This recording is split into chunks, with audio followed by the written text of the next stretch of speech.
안녕하세요. 상표법 1차 기본 강의 쪽지 시험 3회 간략 해설입니다. 동일 유사에 대해 보겠습니다. 1번. 상표의 유사 여부를 판단함에 있어서 전체 관찰을 전제로 하지 아니하고 구성 요소의 각 부분만을 추출하여 비교하는 것은 원칙적으로 허용되지 않는다. 자, 여러분 항상 유사 판단은 전체 관찰을 전제로 하고 적절한 전체 관찰의 결론을 유도하기 위해서 요부 관찰이나 분리 관찰을 병행할 수 있습니다. 수업 시간에도 말씀을 드렸지만 요부 관찰한다 해서 전체 관찰하지 않는 것은 아니고 분리 관찰한다 해서 전체 관찰하지 않는 것은 아닙니다.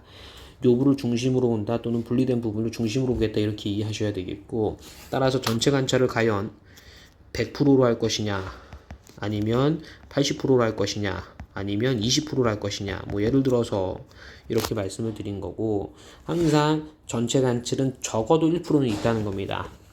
수업 시간에도 말씀을 드렸지만 전체 관찰하게 되면 비유사로 가는 게 자연스럽고 요부 분리 관찰하게 되면 유사로 가는 게 자연스럽다도 좀 한번 이해해 봅시다. 2번. 상표에서 식별력이 없거나 미약한 부분은 요부가 될 수 없고, 식별력의 유무를 판단함에 있어서 상표가 지정 상품과 동일 유사한 상품의 다수 등록 또는 출원 공고, 이게 중요한 표현이죠. 동일 유사 상품의 다수 등록 또는 출원 공고된 사정도 고려할 수 있고, 등록 출원 공고된 상표의 수, 상표권자나 출원인의 수, 상품과의 관계, 본질적인 식별력, 특정인의 독점 적응성 등을 종합적으로 고려해서 판단할 수 있다. 이거 이제 요부를 결정하는 방법과 관련된 내용이죠. 요부 결정 방법. 제가 요부를 결정하는 방법 관련해서 제가 어떻게 설명을 드렸냐면 두 가지로 나눠드렸어요. 첫째, 자생초 판례와 둘째, 몬스터 에너지 판례로 나눠드렸고, 자생초 판례를 이제 일반적 판단 방법이라고 소개를 드렸고, 몬스터 에너지 판례를 다수 등록이나 출원 공고된 케이스, 특별한 케이스에 대해서 설명을 드렸습니다. 이 지문은, 2번 지문은 다수 등록과 관련된 내용이죠. 3번. 결합 상표에 있어서 상표의 각 구성 부분이 일체 불가분적으로 결합되어 있다면 요부 관찰할 수 없다. 자, 일체 불가분적으로 결합되어 있다라고 하면요, 일단 분리 관찰은 안 됩니다. 이 케이스는 분리 관찰은 안 돼요. 하지만 요부가 있다면 얼마든지 요부 관찰할 수 있다라는 게 판례의 태도죠. 왜? 요부 관찰은 분리 관찰을 전제로 하지 않습니다. 이걸 전제로 하지 않죠. 3번. 상표의 유사 여부를 판단함에 있어서 결합 상표의 일 요부를 분리하여 관찰하는 분리 관찰을 할 수 있으나 해당 지정 상품과 관련된 실제 거래 사회에서 전체로서만 사용되고 인식되는 경우에는 분리 관찰할 수 없다. 맞죠? 분리 관찰이 안 되는 케이스 중에 항상 전체로서만 인식되는 경우죠. 이런 케이스는 분리 관찰이 안 되고, 이왕 나온 김에 분리 관찰 안 된 케이스 세 가지 말씀드렸어요. 첫째, 분리 관찰이 자연스럽지 못할 정도로 일체 불가분적으로 결합된 경우. 둘째, 그 구성 요소의 결합으로 인해서 새로운 관념이나 식별력을 형성하게 된 경우. 셋째, 실제 거래 사회에서 항상 전체로서만 사용되는 경우. 이렇게 말씀드렸습니다. 그래서 지금 셋째와 관련된 지문이 이제 4번 지문이고, 첫째와 관련된 지문이 3번 지문의 앞쪽에 있는 거죠. 일체 불가분적으로 결합된 경우에, 즉 분리 관찰이 안 되는 경우로 말하고요. 5번 보겠습니다. 상표의 유사 판단은 양상표를 나란히 놓고 대조하는 대비 관찰이 아닌 별도의 기회와 장소에서 판단을 해야 된다. 이게 바로 이격적 관찰 이고요. 여러분 아직 디자인 보호법 하신 분도 있겠고 안 하신 분도 계시겠는데, 참고로 말씀을 드리면 디자인 보호법은 이격적 관찰이 아니라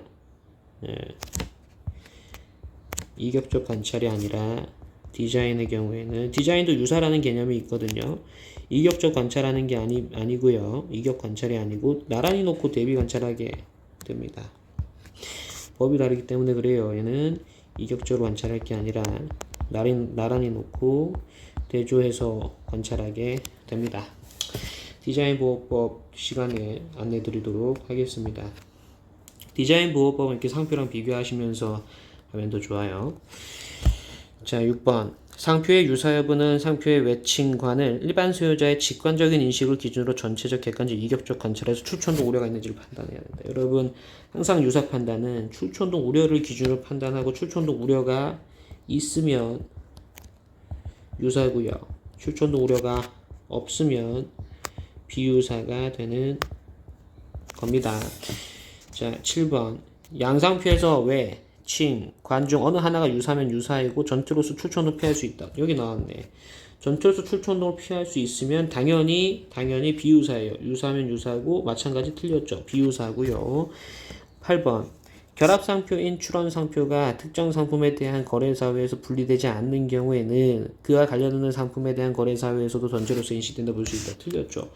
자, 여기 이 내용인데 지문 5번의 내용, 지문 4번의 내용과 지문 8번의 내용을 섞어보면, 자, 4번 다시 볼게요. 실제 거래사회에서 항상 전체로서만 사용되면 분리가 안 된다라고 말씀을 드렸습니다. 자결증에서 전인데, 하지만 실제 거래사회에서 전체로서만 사용된다면 그 거래사회에서만 분리가 안 되는 거지, 그 거래사회와 관련 없는 다른 거래사회까지 분리가 안 된다고 볼 수는 없어요. 자, 8번 보세요. 결합상표인 출원상표가 특정 상품에 대한 거래사회, 여기 나오네요.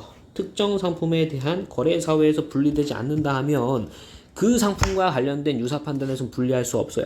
그런데 그와 관련 없는 상품에 대한 거래사회에서도 분리 안 된다 할 수 없습니다. 항상 전체로서 인식된다 볼 수는 없는 겁니다. 개별적으로 판단할 문제죠. 이거 아주 중요한 거고요. 9번 보겠습니다.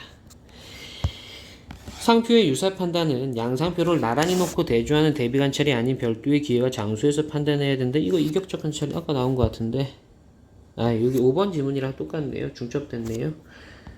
아까 말씀드렸지만 디자인은 나란히 놓고 대비하는 대조 관찰을 해야 되는 거고요. 10번. 오로지 기술적 표작만으로 된 상표와 다른 식별이 있는 상표 유사 판단할 때도 식별 유무는 고려되어야 한다 해서 이거 비츠 판례죠.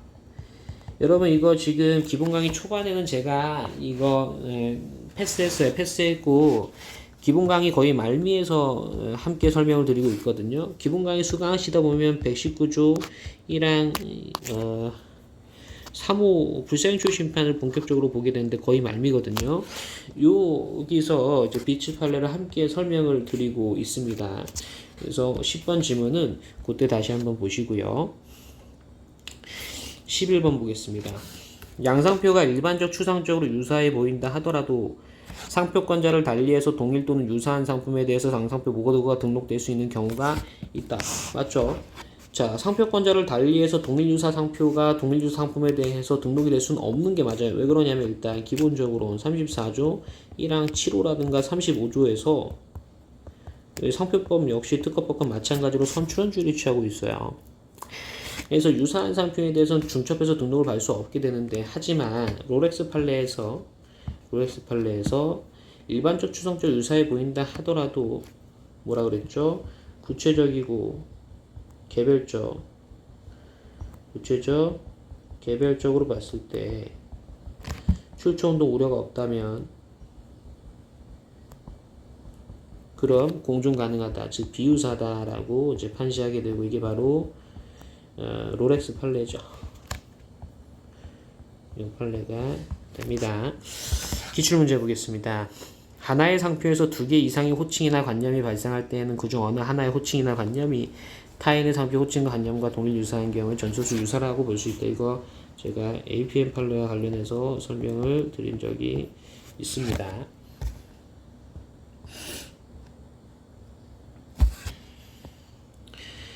네, 상표법 1차 기본 강의 쪽지 시험 3회를 마치도록 하겠습니다. 감사합니다.